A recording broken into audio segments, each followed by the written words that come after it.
नारद जी को एक बार मन में हुआ कि कृष्ण जी के द्वारिका जाऊं। कहाँ जाऊं? द्वारिका में जाऊं। जगह जगह संचारित होने वाले नारद ऋषि अपने ऋषि मंडल को लेकर के द्वारिका में प्रवेश किए सभा में। तो सभा में भगवान कृष्ण ने नारद जी का स्वागत किया और कृष्ण पुत्र प्रद्युम्न आदि सभी खड़े होकर के देव ऋषि नारद आए हैं, बड़ी श्रद्धा से खड़े हुए। लेकिन उस सभा में शांब नाम के जाम्बवती को उत्पन्न कृष्ण के पुत्र खड़ा नहीं हुआ। सोचा कि आए होंगे मुनि, क्या वंदन करना, मैं कृष्ण पुत्र हूं, क्या वसुदेव कृष्ण से भी कोई बड़े हैं? ऐसा भाव आया और वो खड़े नहीं हुए, बैठे रहे ऐसे ही।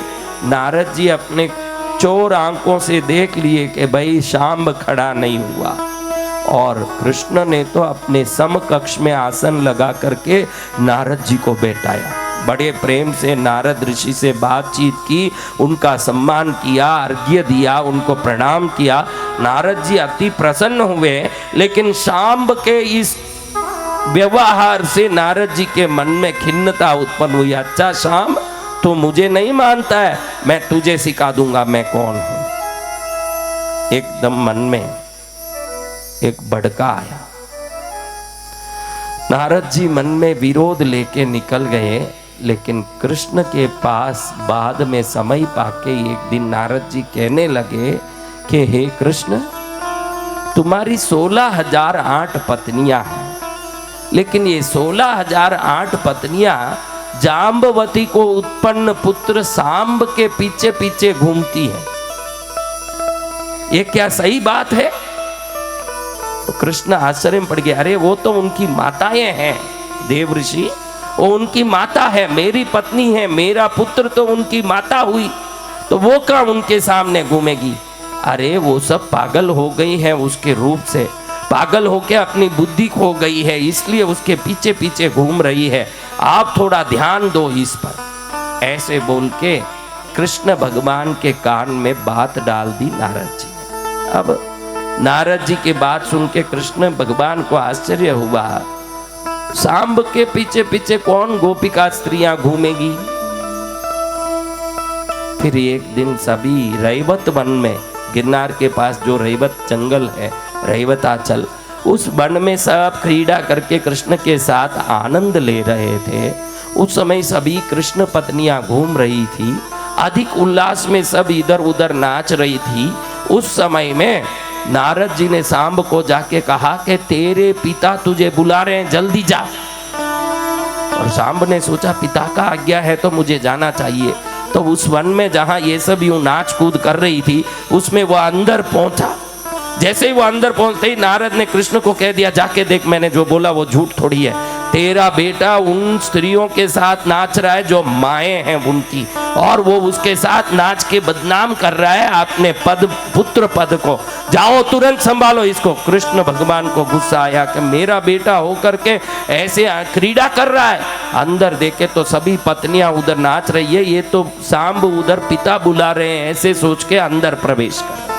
जैसे ही उसको पत्नियों के बीच में देखा, कृष्ण जी को क्रोध आ गया कि तू यहाँ जो औरतें अकेली नाच कूद कर रही है, उसके बीच में आके तू खड़ा हुआ बेशरम, तू अभी कोढ़ी हो जाएगा, कुष्ठ रोग से तेरा शरीर पीड़ित हो जाएगा। दुनिया में सबसे सुंदर है, ये अहंकार तुझे आ रहा है, इसलिए औरतों के पीछे पड़ा है। अभी के अभी कोढ़ी होके दुनिया नहीं देखे ऐसे घृणित शरीर वाला बन के घूम, तेरा वंश खत्म हो जाएगा, तू निर्मूल हो जाएगा। किसने श्राप दिया? किसको? बाप ने बेटे को ही श्राप दे दिया। बाप ने बेटे को श्राप दिया, एक क्षण भी नहीं हुआ, पलक झपकने की देरी, सामने शरीर देखा तो पूरा शरीर कोढ़ का हो गया, और शरीर से पीऊ गिर रहा, रस्सी गिर रही, खून गिर रहा, गंदा शरीर हो गया।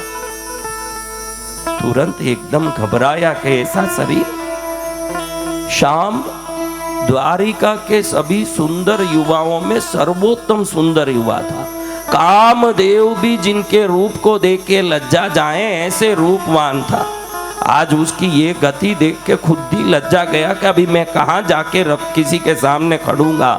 तुरंत पिता के चरण में गिर गया। पिताजी, नारद जी ने बताया कि आपने मुझे अर्जेंट यहाँ शीघ्रता से रैवताचल में बुलाया है वन में, इसलिए पिता की आज्ञा का पालन करने में यहाँ दौड़ा आया। मुझे पता भी नहीं था कि आप यहाँ नहीं हैं, और मैं आपकी आज्ञा समझ के नारद जी के बुलाने से यहाँ आया, और आपने मुझे श्राप दे दिया। आपकी आज्ञा का पालन का श्राप ही जवाब है। ऐसे चरण में गिर के रोने लगा।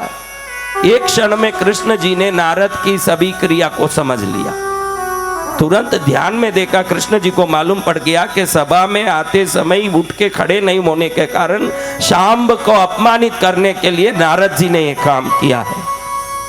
तुरंत शांब को देख के कृष्ण कहे, शांब,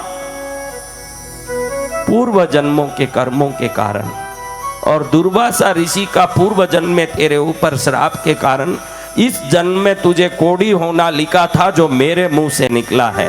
ये मेरा शब्द नहीं है, तेरे पूर्व जन्मों की क्रिया का कारण है, इसलिए तू चिंता मत कर। जिस नारद जी ने ये सब कराया, तो उन्हीं के पास जाके इसका उपाय पूछ, वो ही इसका उपाय बताएंगे। ऐसा कृष्ण जी ने आशीर्वाद दिया।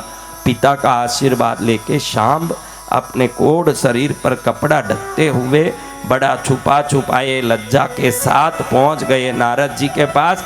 कहे कि नारद जी, आपने मेरे पिता को मेरे से श्राप दिलवा दिया, अब ये श्राप की मुक्ति भी मेरे पिताजी ने आपसे ही लेने के लिए बोला। आप बताओ कि ये श्राप मुक्ति, मेरे कष्ट की मुक्ति, मेरे संकटों की मुक्ति कैसे होगी प्रभु, आप ही बताओ। मैं ये रूप में खड़ा हूँ। मेरे पिताजी ने कहा, फिर शांति हुई कि ये पूर्व जन्म का श्राप है, इस कारण से अब मैं कोढ़ी हुआ। कर्म को कौन टाल सकता है प्रभु, लेकिन पिताजी ने कहा है कि श्राप मुक्ति का निश्चित उपाय मिलेगा, तो मैंने सोचा आपसे पूछूं। आपको पूछने के लिए पिताजी ने आज्ञा दी, इसलिए आपके चरण में आया हूं। मेरी श्राप मुक्त हो, मेरा रोग मुक्त हो, जो कष्ट भयंकर संकट आया, एक कृष्ण पुत्र होकर के आज मैं किसी को मुंह दिखाने लायक नहीं हुआ, ऐसे अपमानित हो गया। ये अपमान, ये संकट, ये दुख, ये रोग, ये सब किस प्रकार मिट सकता है प्रभु, उपाय बताओ।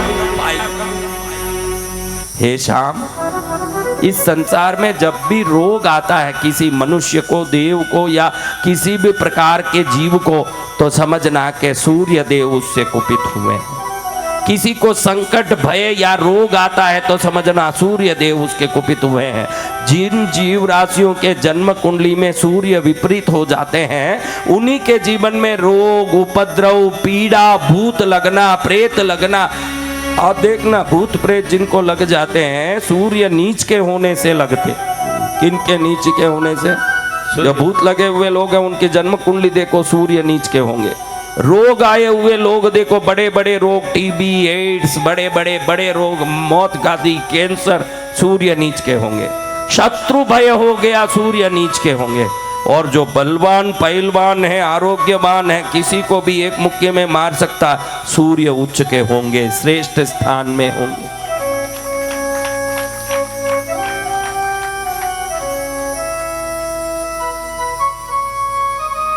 नारद जी कहते हैं, हे श्याम, एक ही उपाय है, तू सूर्य देव की उपासना कर।